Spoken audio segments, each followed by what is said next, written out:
So imagine your life isn't everything it could be. That's generally not that hard to imagine. But then also imagine that there's some variation, week to week, is that maybe you're pretty damn miserable, but sometimes you're unbelievably miserable, and sometimes you're just sort of miserable. And that's not great, but at least there's some variability. One of the things you might do as a clinician, or as a friend, or as a partner, is say, well, exactly what are you doing when you're less miserable? And what are you doing when you're more miserable? Don't think about it. Watch. Like you're watching someone you don't know. This often happens with depressed people.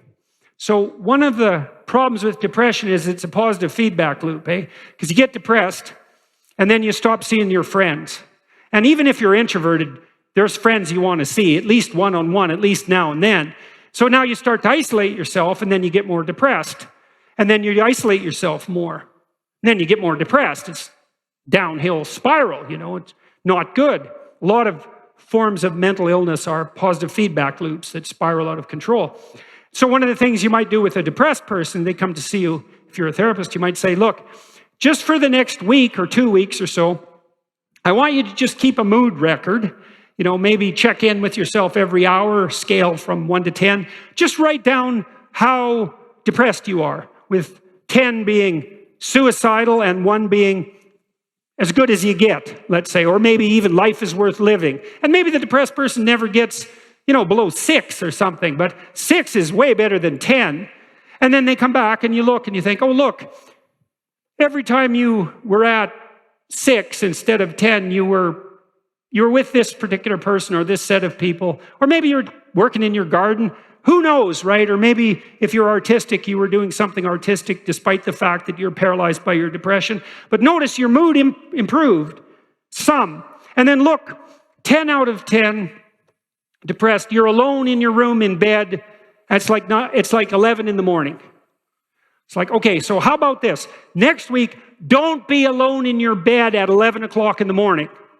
And spend like 20% more time, or 10%, or 2%, with your friends, or doing something that seems to improve not your mood, but your state of being. And then play with that and see, can you tilt yourself gradually and incrementally, comparing yourself to who you were yesterday? Can you tilt yourself in the right direction? And then, well, that's for depressed people. You might say, well, could you do that in your life? And the answer is yes.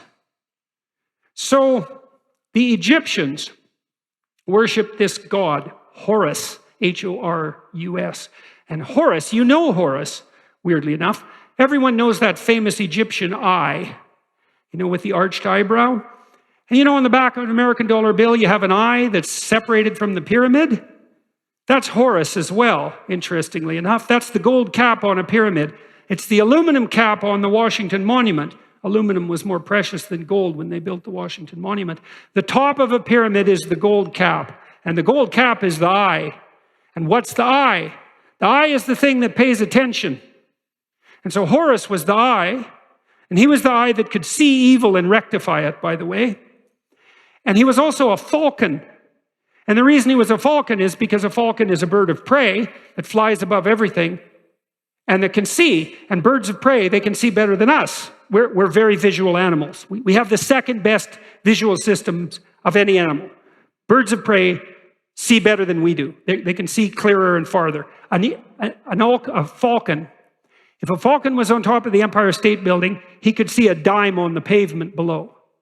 They're unbelievably sharp-eyed. And ancient people knew this. They hunted with birds of prey and they watched them. They knew they had spectacular vision. And so they used the falcon as an image of redeeming vision. And they associated redeeming vision with the sun, setting and rising, because the sun shines when you can see. And so that's a solar god. And that's the hero that fights the dragon at night and that comes up victorious in the morning. A very old idea. That's all associated with vision. And vision pays attention. Assume that the person you are listening to might know something you don't. That doesn't mean everything you don't, and that might mean hardly anything at all, but maybe you could glean something. And because you're clueless and confused, anything you glean might be useful, and so it's useful to attend. Like in a in a manner that's infused with humility. Why humility? Because you need to know that what you don't know is more important than what you do know. That's a hard thing to learn, because you want to fortify what you know, man, because it feels protective, and it's very threatening to move on the periphery of what you know. But there's a lot of what you don't know, a lot. And you need to know it. And what attitude do you need to bring to bear on what you don't know? It's like, pay attention. There might be something there for you. And so then you attend to yourself. And that ties us back up to the first rule, which is treat yourself like you're someone who you might be responsible for helping. Well, what does that mean? Like you don't know who you are. Because you don't. As if you're someone made in the image of God, let's say. Someone, despite your flaws, of divine intrinsic value, who could hypothetically be a light on the hill. Hard as that is to believe. And then watch and see when you're where you should be. And maybe you're only a bit of the way there, and you're kind of, your life is hell to purgatory, that's it. There's very little glimpse of paradise, but purgatory beats the hell out of hell. And so maybe you can move from hell into purgatory, that would be something, and maybe when you're there now and then, you're getting a little bit beyond that. You think, right at this moment, for whatever reason, I'm not doing something so terrible that I'm in hell. What is going on? What's the circumstance? What did I allow to happen that made this possible? It's a form of awakening in the most profound sense, to notice when that happens. Then you think, could I be there more often? 1% more often. That compounds very quickly, If it's 1% a week for a year, you're going to be there like twice as long in a year as you were before you started. And God only knows how good you could get at that if you didn't do anything other than that, let's say. If you really committed to that, God only knows what your life could be like in 5 years or 10 years. Maybe you could be in that state all the time. And who knows what effect you'd have on you and your family and the people around you if you were in that state. And that's something worth thinking about too. And maybe that's a good thing to close. We have this notion, developed not least in your great country, that people have an intrinsic worth, that we're sovereign citizens, that we're all possessed of a voice that redeems the state. That's why we have an inalienable right to free speech, let's say, because we're a necessary corrective to the blindness and archaic nature of the state. We're the living eyes of the dead king. And maybe that's really true. Then you think, well, if the world isn't everything you want it to be, set your house in perfect order before you criticize the world. If the world isn't everything that you want it to be, maybe you're not acting the way you should. Because there's some intimation in our deepest ideas that the weight of the world rests on your shoulders. Now that's a terrible thing to think. But maybe it's true. And it's an open question. How much of the mess that you see around you would vanish if the mess that you could put straight was put straight?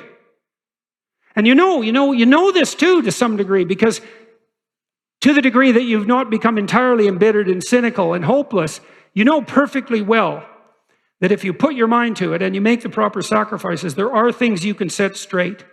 And that if you do that diligently, things actually improve. And so, because otherwise, if you didn't believe that, you wouldn't act at all. Maybe you just turn to completely catastrophic, short-term, impulsive pleasure, something like that. You have to believe that your action has some redemptive possibility, because why would you do it otherwise? And you might say, well, I kind of believe that. It's like, well, that's not good enough. You kind of got to throw yourself all into it. And what's the cost anyways? It's not like you're going to get out of this alive. So you're pretty much all in, whether you want to be or not. And maybe if you were voluntarily all in, things would be a lot better than they are. And that's an exciting thing to try to find out. If you allowed yourself to be guided by the intimation of meaning. And I mean defined on your terms in some real sense, if you swore that you do your best not to use deceit and instrumental manipulation, if you decided that you were going to put things straight, what do you think might happen?